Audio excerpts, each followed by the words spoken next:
Hi எல்லாருக்கும் வணக்கம். வாங்க பட்டுக்குட்டி சமையலில் இன்றைக்கி சூப்பரான மட்டன் கிரேவி எப்படி செய்கிறதுன்னு பார்த்துட்டு வந்துடலாம். 1/2 kg மட்டன் எடுத்துருக்குறேங்க. நல்லா வெள்ளாட்டு கறியாக பார்த்து வாங்கிக்கோங்க. அதுவும் ஃப்ரெஷ்ஷான கறியாக பார்த்து வாங்கிக்கோங்க. இப்போ இருக்கிற காலகட்டத்தில் ஃப்ரெஷ்ஷான கறி கிடைக்கிறது ரொம்ப கஷ்டம்.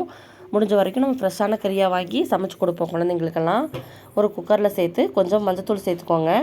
கொஞ்சம் மஞ்சத்தூள் சேர்த்துட்டு கொஞ்சமாக உப்பு, கொஞ்சமாக தண்ணி சேர்த்துக்கோங்க. ரொம்ப தண்ணி சேர்க்க வேணாம்.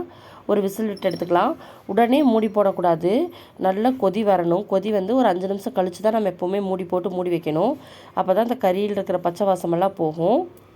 பாருங்கள், நல்லா கொதி வந்துருச்சு. நல்லா கறியெல்லாம் திரண்டு வந்துருச்சு. இப்போ ஒரு விசில் விட்டு எடுத்துக்கலாம். ஒரு மண்சட்டி அடுப்பில் வச்சுட்டு கொஞ்சமாக கடலெண்ணெய் சேர்த்துக்கோங்க. நம்ம இப்போ தாளிச்சிடலாம் கறியை. நல்லா எண்ணெய் சூடானதையும் 2 பட்டை, 2 கிராம்பு, 1/4 ஸ்பூன் சோம்பு, ஒரு பிரியாணி இலை சேர்த்து நல்லா வதக்கி விடுங்க. நல்லா பொரிஞ்சு வரணும். நல்லா பொரிஞ்சு வந்ததுக்கப்புறமா நம்ம வெங்காயம் சேர்த்துக்கலாம். நல்லா பொரிஞ்சு வர வரைக்கும் வெயிட் பண்ணுங்கள். பாருங்கள், இப்படி நல்லா பொரிஞ்சு வரணும். இப்போது நம்ம 1/4 kg சின்ன வெங்காயம் எடுத்து கட் பண்ணி வச்சுருக்கேன். 4 வரமிளகாய் சேர்த்துக்கோங்க. இதுக்கு ரொம்ப சின்ன வெங்காயம் தாங்க இதுக்கு ரொம்ப முக்கியமான பொருள். மட்டனும் சின்ன வெங்காயம் தான். 1/4 kg சின்ன வெங்காயத்தை பொடி பொடியாக கட் பண்ணி வச்சுருக்கேன். உள்ளே சேர்த்துக்கலாம். கருவேப்பிலை உங்கள் தேவைக்கு எவ்வளவோ அவ்வளோ சேர்த்துக்குங்க. எவ்வளோ சேர்த்தாலும் ஒன்றும் பண்ணாது, டேஸ்ட்டாக இருக்கும். இப்போது இஞ்சி பூண்டு பேஸ்ட்டு சேர்த்துக்கலாம். இது நல்லா வதங்கிடுச்சு. 1/2 ஸ்பூன் இஞ்சி பூண்டு பேஸ்ட் சேர்த்துக்கோங்க. நல்லா பேஸ்ட்டாக அரைக்க வேண்டாம். நல்லா குறைன்னு அரைச்சி சேர்த்துக்கிட்டா போதும். நல்லா பேஸ்ட்டாக சேர்த்தோம்னா அதோட ஃப்ளேவர் கிடைக்காது.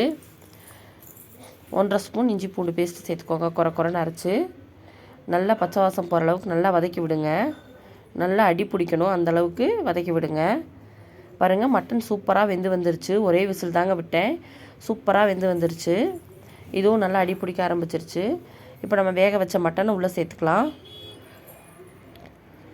தண்ணியோடு சேர்த்துக்குங்க. தண்ணியை வேஸ்ட் பண்ண வேணாம். உங்கள் வீட்டில் குழந்தைங்க இருந்தால் இந்த தண்ணியை கொடுக்கலாம். குழந்தைங்களுக்கு ரொம்ப நல்லது. அது வெயில் காலத்தில் மட்டன் செஞ்சு கொடுக்கறது ரொம்ப நல்லதுங்க. அதனால் கண்டிப்பாக செஞ்சு கொடுங்க. இப்போ வீட்லேயே ப்ரிப்பேர் பண்ண மட்டன் மசாலா தாங்க. 2 ஸ்பூன் மட்டன் மசாலா சேர்த்துக்கோங்க. 2 ஸ்பூன் மட்டன் மசாலா சேர்த்துட்டு நல்லா கலந்து கொடுங்க. ஏற்கனவே மட்டன் நல்லா வெந்திருக்குது. ரொம்ப கிளற வேண்டாம். அதனால் லைட்டாக கிளறி கொடுங்க. நல்லா தண்ணியெல்லாம் ட்ரை ஆகட்டும். நல்லா ஏற்கனவே மட்டன் வெந்ததுனால நம்ம மூடி போட தேவையில்லை. மட்டன் நல்லா ட்ரை ஆனதுக்கப்புறம் நம்ம ஸ்டவ் ஆஃப் பண்ணிடலாம். சூப்பராக இருக்குங்க இந்த மட்டன் கிரேவி. கண்டிப்பாக செஞ்சு பாருங்கள். வெயில் காலத்தில் குழந்தைங்களுக்கு அடிக்கடி செஞ்சு கொடுங்க.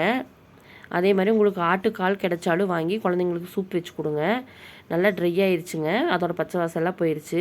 இப்போ கொஞ்சம் மல்லித்தலை தூவி இறக்கிடலாம். சூப்பரான மட்டன் கிரேவி ரெடி ஆயிடுச்சு. நீங்களும் ட்ரை பண்ணி பார்த்துட்டு எப்படி இருக்குதுன்னு சொல்லுங்கள். தேங்க்யூ.